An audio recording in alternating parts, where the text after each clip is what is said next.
신명기 17장. 당신들은 흠이 있거나 악질이 있는 소나 양을 주 당신들의 하나님께 제물로 바쳐서는 안 됩니다. 그런 것은 주 당신들의 하나님이 역겨워하시는 것입니다.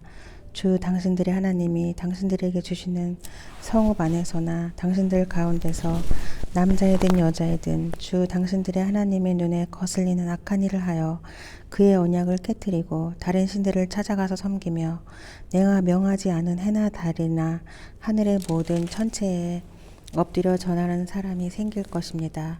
이런 일이 당신들에게 보고되어 당신들이 알게 되거든 당신들은 이것을 잘 조사해 보아야 합니다.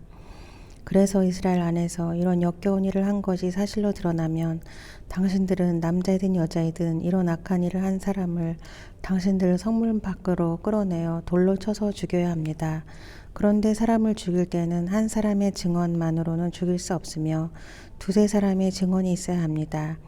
죽일 때에는 증인이 맨 먼저 돌로 쳐야 하고 그 다음에 모든 백성이 뒤따라서 돌로 쳐야 합니다. 그렇게 하여 이런 악한 일을 당신들 가운데서 뿌리를 뽑아야 합니다. 당신들이 사는 성 안에서 피 흘리는 싸움이나 서로 다투는 일이나 폭행하는 일로 당신들에게 판결하기 어려운 분쟁이 생기거든 주 당신들의 하나님이 택하신 곳으로 그 사건을 가지고 올라가서 제사장인 레위 사람과 그때의 직무를 맡고 있는 재판관에게 가서 재판을 요청하면 그들이 당신들에게 그것에 대한 판결을 내려줄 것입니다.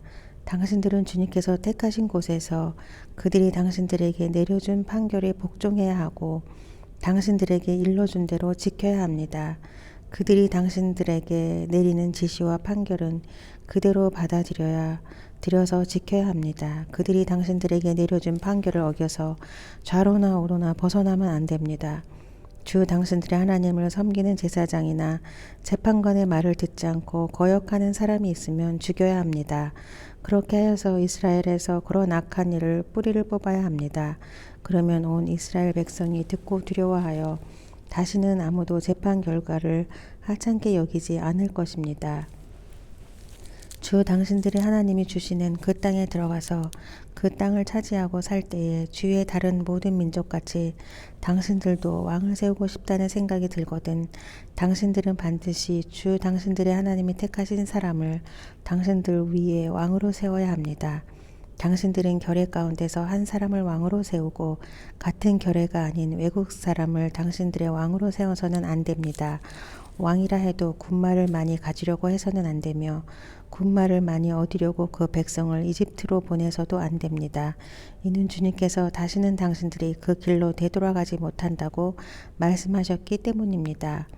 왕은 또 많은 아내를 둠으로써 그의 마음이 다른 데로 쏠리게 하는 일이 없어야 하며 자기 것으로 은과 금을 너무 많이 모아서도 안 됩니다. 왕위에 오른 사람은 레위 사람 제사장 앞에 보관되어 있는 율법책을 두루마리에 옮겨 적어 평생 자기 옆에 두고 읽으면서 자기를 택하신 주 하나님 경외하기를 배우며 율법의 모든 말씀과 규례를 성실껏 어김없이 지켜야 합니다. 마음이 교만해져서 자기 결례를 업신여기는 일도 없고 그 계명을 떠나서 좌로나 우로나 튀지도 않으면 그와 그의 자손이 오랫도록 이스라엘의 왕 위에 앉게 될 것입니다. 18장. 레위 사람 제사장과 모든 레위 지파 사람은 이스라엘 가운데서 몫이나 유산으로 받은 땅이 없으므로 주님께 불살라 바친 제물과 주님께 바친 예물을 유산으로 받아 먹고 살 것입니다. 그들이 그 결례 가운데서 차지할 유산이 없다는 것은 주님께서 그들에게 말씀하신 대로 주님께서 친히 그들의 유산이기 때문입니다. 백성이 소나 양을 제물로 바칠 때에 제사장이 그들에게서 받을 몫이 있는데 앞다리와 턱과 위는 제사장에게 주어야 합니다. 또 처음 거둔 곡식과 포도주와 기름과 처음 깎은 양털도 제사장에게 주어야 합니다. 이것은 주 당신들의 하나님이 모든 지파 가운데서 그를 택하여 세우셔서 그와 그의 자손이 대대로 주님의 이름으로 섬기는 일을 하게 하셨기 때문입니다. 레위 사람은 이스라엘의 온 땅 어느 성읍에 살든지 그에게 간절한 소원이 있어서 살던 곳을 떠난다 하더라도 그가 주님께서 택하신 곳에 이르면 그곳이 어디든지 하나님 앞에 서서 섬기는 다른 모든 외의 사람 형제와 다름없이 주 하나님의 이름으로 직무를 수행할 수 있습니다. 그는 조상에게서 물려받은 것을 팔아서 얻는 수입이 있다고 하더라도 다른 제사장과 같이 몫을 나누어 받아야 합니다. 당신들은 주 당신들의 하나님이 당신들에게 주시는 땅에 들어가거든 그곳에 사는 민족들이 하는 역겨운 일들을 본받지 마십시오. 당신들 가운데서 자기 아들이나 딸을 불 가운데로 지나가게 하는 사람과 점쟁이와 복술가와 요술객과 무당과 주문을 외우는 사람과 귀신을 불러 물어보는 사람과 박수와 혼백에게 물어보는 사람이 있어서는 안 됩니다. 이런 일을 하는 사람은 모두 주님께서 미워하십니다. 주 당신들의 하나님은 이런 역겨운 일 때문에 당신들 앞에서 그들을 몰아내시는 것입니다. 당신들은 주 당신들의 하나님 앞에서 완전해야 합니다.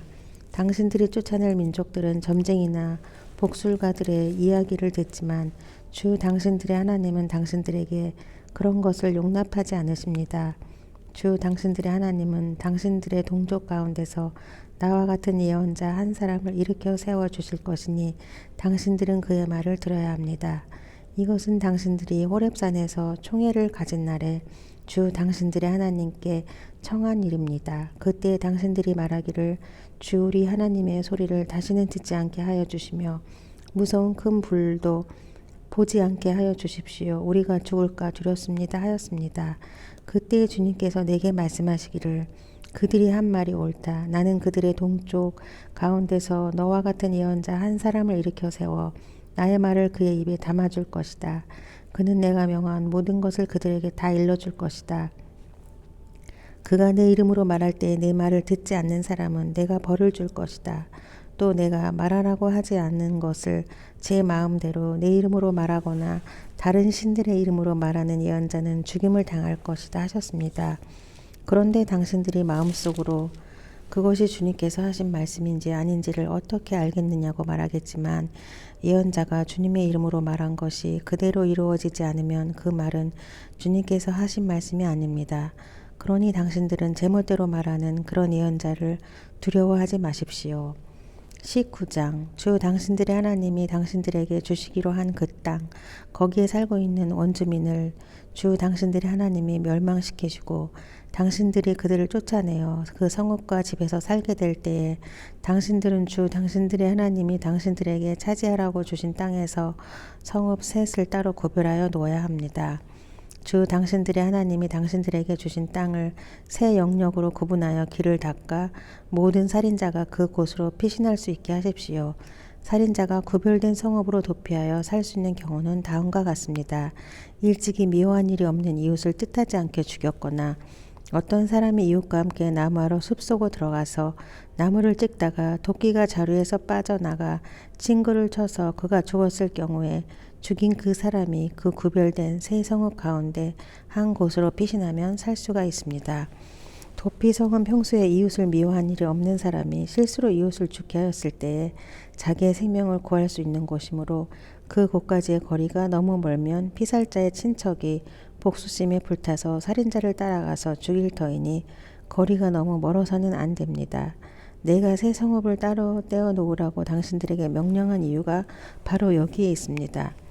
주 당신들의 하나님이 당신들의 조상에게 맹세하신 대로 당신들 땅에 경계를 넓혀주시고 당신들의 조상에게 약속한 모든 땅을 당신들에게 주실 때에는 또 내가 오늘 당신들에게 명하는 이 모든 명령을 당신들이 성실껏 지키고 주 당신들의 하나님을 사랑하며 그가 가르쳐 주신 길을 잘 따라갈 때에는 이 세 성읍 말고 또 다른 세 성읍을 구별해야 합니다. 그리하여 주 당신들의 하나님이 당신들에게 유산으로 주신 땅에서는 죄 없는 사람이 살인죄를 지고 죽는 일이 없도록 하여야 합니다. 그러면 살인죄 때문에 당신들이 책임을 지는 일은 없을 것입니다. 그러나 어떤 사람이 그의 이웃을 미워하여 해치려고 숨었다가 일어나 이웃을 덮쳐서 그 생명의 치명상을 입혀 죽게 하고 이 여러 성읍 가운데 한 곳으로 피신하면 그가 살던 성읍의 장로들이 사람을 보내어 그를 거기에서 붙잡아다가 복수자의 손에 넘겨주어 죽이게 하여야 합니다. 당신들은 그런 사람에게 동정을 베풀어서는 안 됩니다. 이스라엘 안에서 죄 없는 사람이 죽임을 당하는 일이 없어야만 당신들이 복을 받을 것입니다. 당신들은 주 하나님이 당신들에게 유산으로 주어 차지한 땅에서 이미 조상이 그어놓은 당신들 이웃의 경계선을 옮기지 마십시오. 어떤 잘못이나 어떤 범죄라도 한 사람의 증언만으로는 판정할 수 없습니다. 두세 사람이 증언이 있어야만 그 일을 확정할 수 있습니다. 남에게 죄를 뒤집어 씌우려는 나쁜 증인이 나타나면 소송을 하는 양쪽은 주님 앞에 나와 그 당시 제사장들과 재판관 앞에 서서 재판을 받아야 합니다. 재판관들은 자세히 조사한 뒤에 그 증인이 그 이웃에게 거짓 증언을 한 것이 판명되거든 그 증인이 그 이웃을 해치려고 마음먹었던 대로 그 이웃에게 갚아주어야 합니다. 그래서 당신들 가운데서 그런 악의 뿌리를 뽑아야 합니다. 그러면 남은 사람들이 이 말을 듣고 두려워하여서 이런 악한 일을 하는 사람이 당신들 가운데서 다시는 생기지 않을 것입니다. 당신들은 이런 일에 동정을 베풀어서는 안 됩니다. 목숨에는 목숨으로, 눈에는 눈으로, 이에는 이로, 손에는 손으로, 발에는 발로 갚으십시오. 신명기 19장까지 읽었습니다.